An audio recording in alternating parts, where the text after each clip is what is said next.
Dr. Peno, Here. Ms. Burke, Mr. Ketterer, Here. and Mr. Manning. Here. We are all present if we could.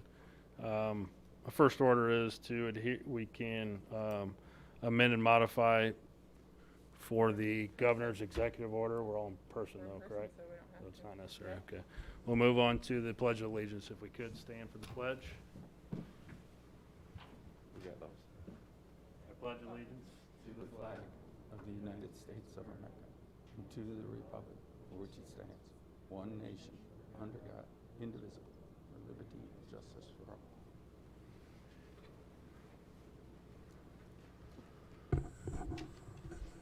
about the minutes that were emailed out of our November 10th meeting. Is there a motion to approve? So moved. Second. Got a motion and a second. Any changes or corrections to the minutes? Hearing none, all in favor say aye.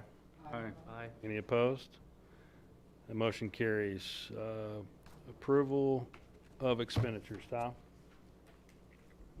Sure. So I gave you an updated handout on the expenditures. On the monthly expenses, I still haven't got the Ameren bill, so I'm asking for up to $800. That should cover the power and gas.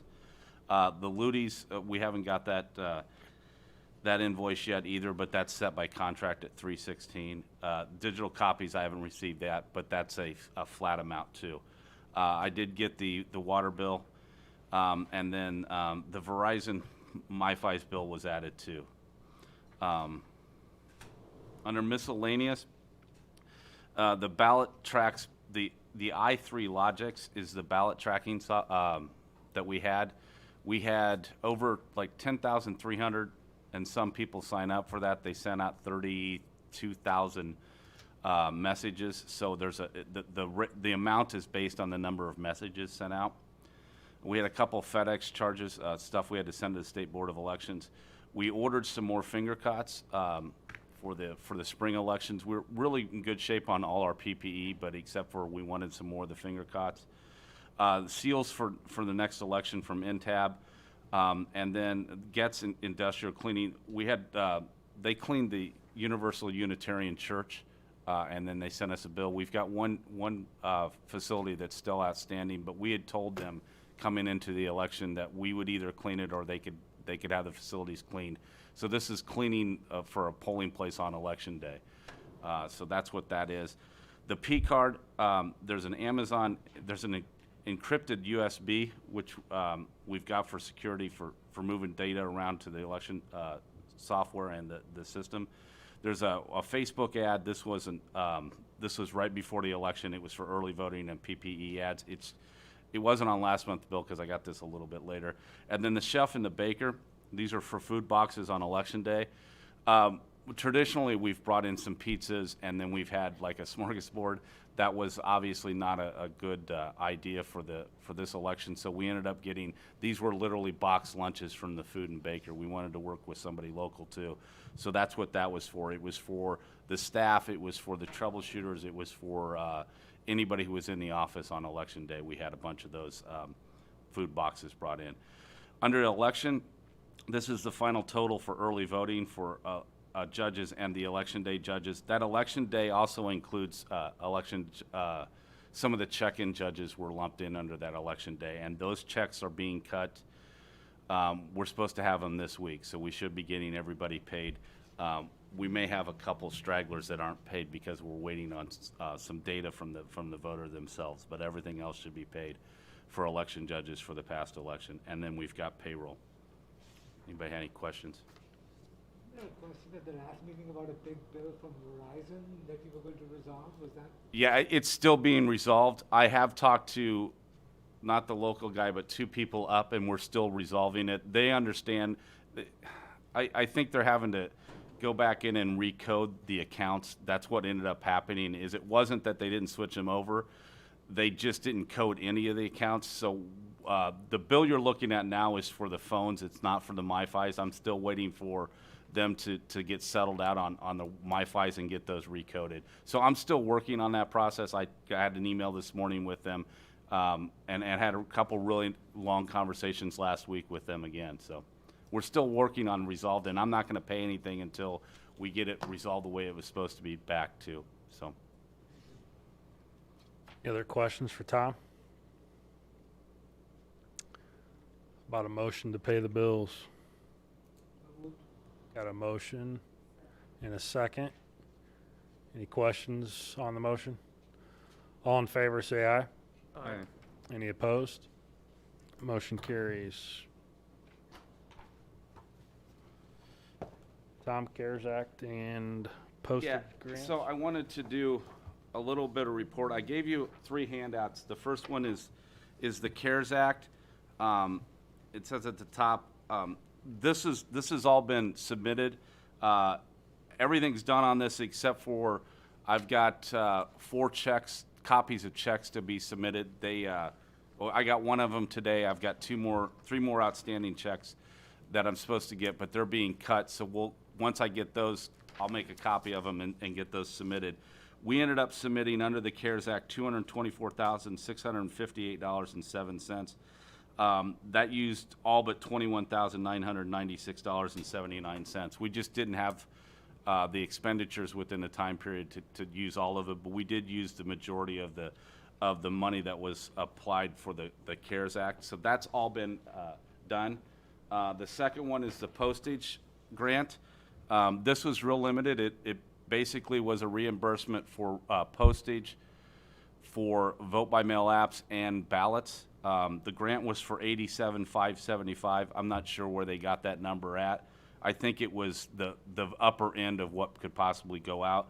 The expenditures were $62,485.93. So it wasn't like we could have used some other expenditures for this. It was strictly for postage.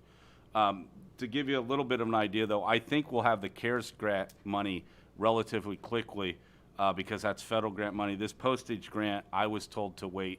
It may be 3 or 4 months before we get that. That money will when I get it, is going to go back to the IT department.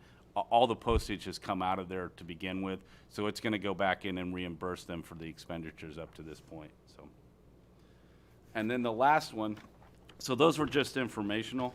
The last one is the Center for Tech and Grant Life and Civic Life expenditures. That's the one, the CTCL grant. The others were approved. This is what I told you I'd come back with. This grant was for $109,544. We initially had till the end of the year to expend this, and then reporting is at the end of January. I received an email from them that I'm assuming what's happening is not all the money is getting expended, and they don't want it back. So they've extended the expenditures that they'll cover up through July 1st of next year. So what I've got on this, the first few expenditures in tab is for those flags that we talked about before and stickers. The ballot tracks, I was going to reimburse for that, putting that expenditure here. Pat Clark did a bunch of, there was 2 types of videos. One was training videos that we used to train the election judges, and then we also had some informational videos on early voting, voting by mail, the PPE. I don't know if any of you saw the video that we did. It was kind of a takeoff of instructions on an airplane about how to use the PPE equipment, and we promoted these on social media, and we've still got these. So that's what the Pat Clark was. He's done a bunch of our training videos before, but we also did some of those. We had to make a couple tweaks to the website, so that's what that is. The software, SOE software, is the online judge training. I've put some money in there for MiFis and the phones. I figured it was an expense directly related to the election, so we can put it towards that. The color toner and the shredder. Most of these we actually approved last month of expenditures. Then the last one was the conversation we had last couple months, but last month I told you we'd come back with recommendations. This is hazard pay for the majority of this. I've talked to a couple other jurisdictions. Some were a little higher, some were in kind of the same ballpark. So the recommendation on the hazard pay is the full-time staff is $1,500 apiece. The temporary staff is $500 apiece. Election judges who worked on election day, there's 351 of them, would be $100. If they worked early voting, it's $100. If they worked as check-in, it would be $100. We're talking about hazard pay for the troubleshooters of 100, and then the troubleshooter expenditure, which we've already paid, we were going to submit as part of the expenditures for this grant. Which leaves us, that's 87, 714, 31. That leaves a balance of 21, 829, 69. And as I said earlier, we can roll that over and use those expenditures in the spring. They don't have to be expended this year. So my goal was to roll those over the next year. I do want to talk to the county finance to make sure that that's how they want to work this, but I would think that rolling those over into next year would be optimal for them too, since we don't have to expend them by the end of the year. Questions for Tom?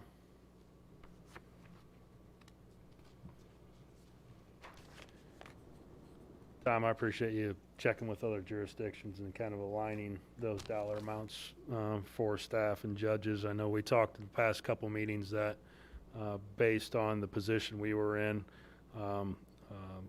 fortunately, you guys were able to secure these grants for us and give us the ability to invest in our judges, acknowledge the kind of the situation and that they were in due to COVID and the hard work that they put in during the election. So I think this is a nice way to say thank you and a gesture for the hard work that they put in. So I appreciate you putting the effort into this. Any other questions for Tom? If not, I would entertain a motion to approve the expenditures of the CTCL grant. So moved. Got a motion and a second. Any questions or comments on the motion? Hearing none, all in favor say aye. Aye.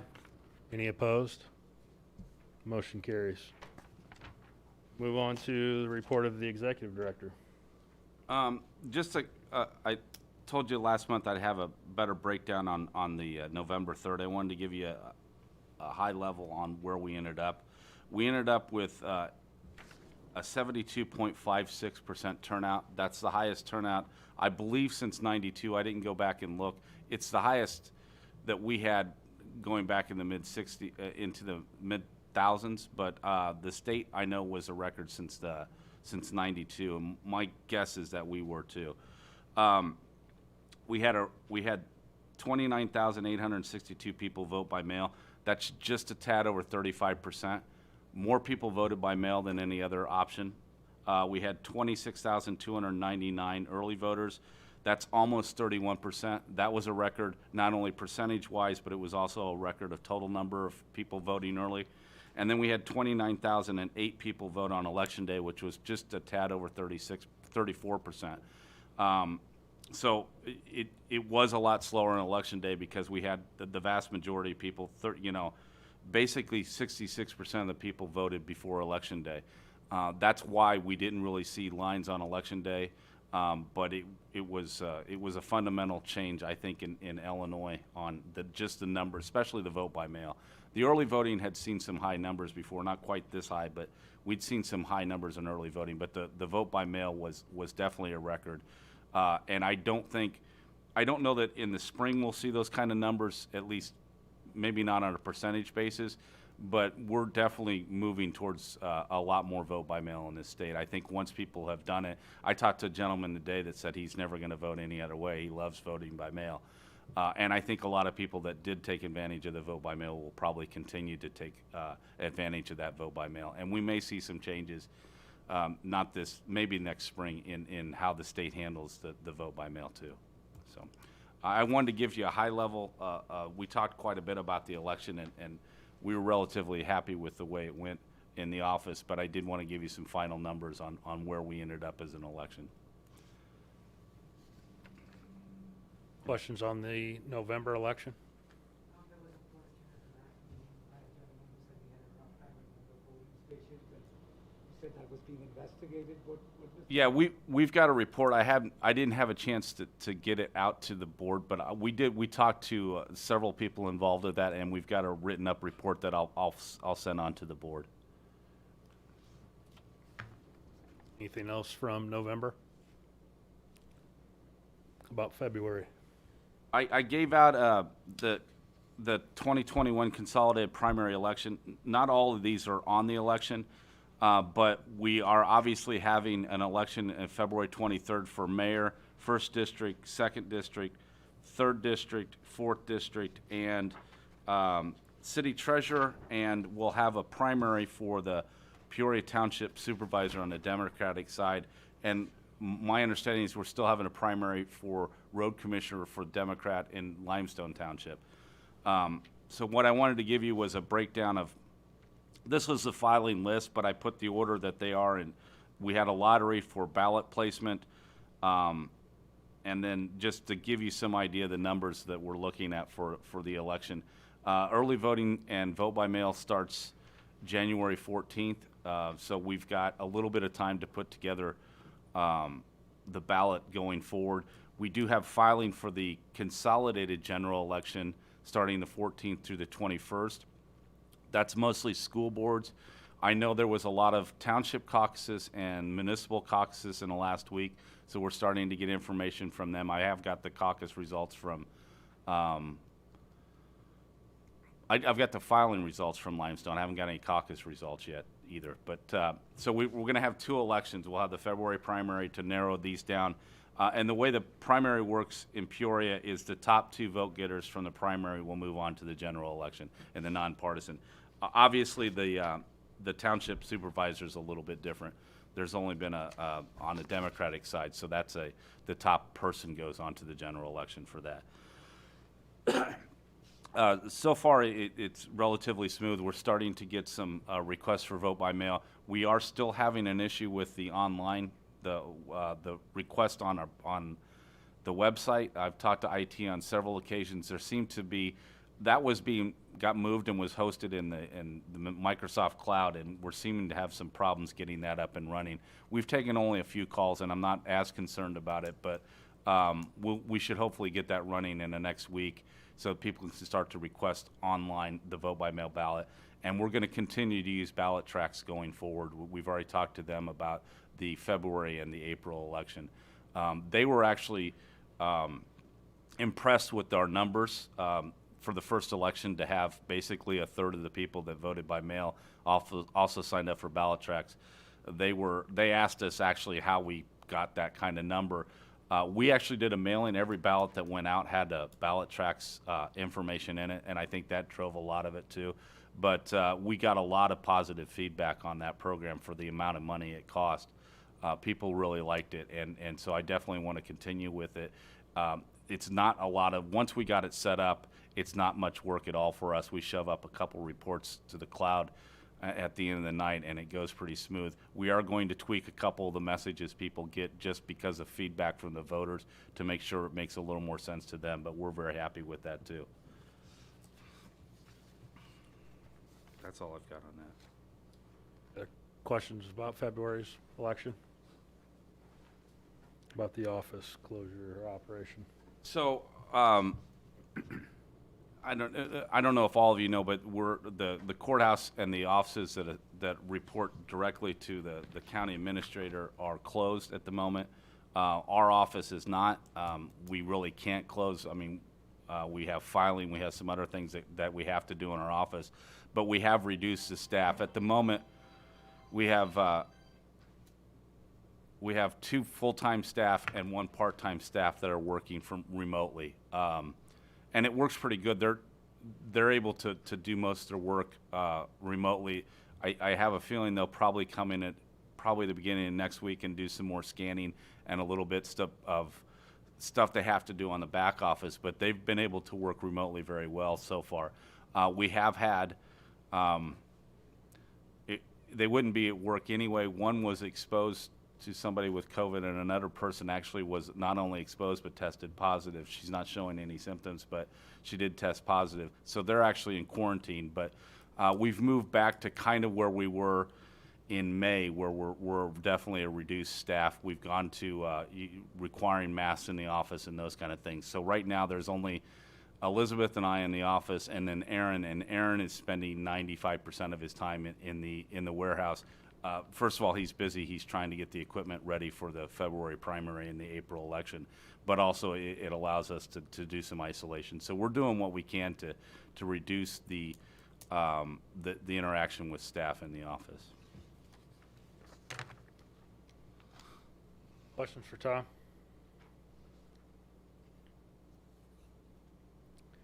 All right, we'll move on to the report of the attorney. No report? It's quick. About new business, do we have any new business?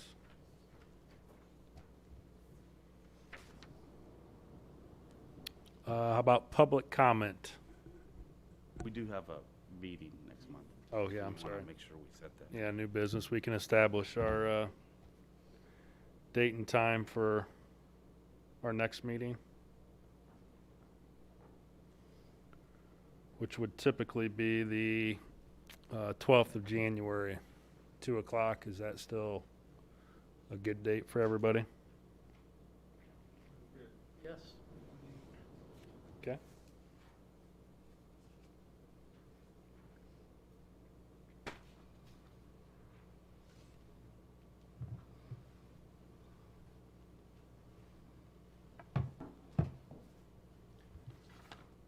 Now we have public comment.